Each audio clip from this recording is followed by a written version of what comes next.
Deputy chief minister DK Shivakumar ने कहा कि वह राजनीतिक मुद्दों और सरकारी कामकाज पर चर्चा करने के लिए पार्टी हाईकमान से मिलने दिल्ली जा रहे हैं। उन्होंने मुख्यमंत्री सिद्धारमैया को पूरा समर्थन देने की बात कही और उनके बीच किसी भी तरह के मतभेद से इनकार किया। शिव कुमार ने कहा कि राहुल गांधी समेत नेताओं के साथ अंदरूनी बातचीत को सार्वजनिक नहीं किया जा सकता और कहा कि समय सभी अटकलों का जवाब देगा। कोर्ट आदेश ಕೊಟ್ಟಿದೆ ನಮ್ಮ ಸರ್ಕಾರ 73-74ನೇ ತಿದ್ದುಪಡಿ ಅನುಷ್ಠಾನ ತರಬೇಕು. ಲೋಗೋ ಕಾಣಿಸ್ತಾ ಇದೆ. ಯುವಕರಿಗೆ ಅಧಿಕಾರ ಕೊಡಬೇಕು. ಹೊಸಬರು ರಾಜಕೀಯಕ್ಕೆ ಹೊಸ ಪೀಳಿಗೆ ಬರಬೇಕು. ಸೊ ಈಗ ನಾವು 369 ಸೀಟ್ ಮಾಡಿದ್ದೀವಿ.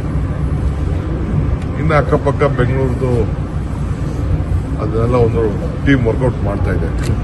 ಜನಸಂಖ್ಯೆ ಜಾಸ್ತಿ ಇದೆ, ಅದನ್ನು ಯಾವ ರೀತಿ ಆ್ಯಡ್ ಮಾಡ್ಬೋದು, ಇದನ್ನು ಸಪ್ರೇಟ್ ಮಾಡೋದ ಒಂದು ಚರ್ಚೆ ನಡೀತಾ ಇದೆ.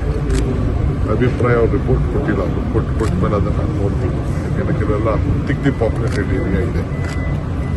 ಜಿಲ್ಲಾ ಪಂಚಾಯತಿ ತಾಲೂಕ್ ಪಂಚಾಯತಿನೂ ಮಾಡಬೇಕು ಅನ್ನೋದು ನಮ್ಮ ಪಕ್ಷದ ಸರ್ಕಾರದ ತೀರ್ಮಾನ. ಟೈಮ್ ಆಯಿತು, ಅದೇನೋ ಸ್ವಲ್ಪ ಕೋರ್ಟ್ ಇಶ್ಯೂಸ್ ಇತ್ತು, ರಿಸರ್ವೇಷನ್. ಮುಖ್ಯಮಂತ್ರಿಗಳು ನಮ್ಮ ಮಿನಿಸ್ಟ್ರು ಕೂಡ ಹೇಳಿದ್ದಾರೆ ಅದನ್ನೆಲ್ಲ ಸಾರ್ಟ್ ಔಟ್ ಮಾಡಬೇಕು ಅಂತ ಹೇಳಿದ್ದಾರೆ. ಸೊ ಅದಕ್ಕೆ ಸಿಂಬಲ್ ಮೇಲೆ ಆಗಬೇಕು. ಕೆಲವರು ಪಂಚಾಯತಿನೂ ಸಿಂಬಲ್ ಮೇಲೆ ಮಾಡಬೇಕು ಅನ್ನೋದು ಕೂಡ ಅನೇಕರು ಸಲಹೆಗಳನ್ನು ಕೊಟ್ಟಿದ್ದಾರೆ. ಇನ್ನು ಅದ್ರ ಬಗ್ಗೆ ನಾವೇನು ತೀರ್ಮಾನ ಮಾಡಿದ್ದೀವಿ. ಒಟ್ಟೊಳಗೆ ಒಂದೇ ಸತಿ ಎಲ್ಲರೂ ಕ್ಲೋಸ್ ಮಾಡಬೇಕು. ಬೇರೆ ರಾಜ್ಯದಲ್ಲಿ ಈ ಥರ ಕೇರಳ ಆಯ್ತಲ್ಲ, ಎಲ್ಲ ಒಟ್ಟಿಗೆ ಒಂದೇ ಸತಿ ಮಾಡಬೇಕು. ಆ ಥರ ಮಾಡಬೇಕು ಅಂತ ನಮಗೆ ಈಗಾಗಲೇ ಲೇಟ್ ಆಯಿತು.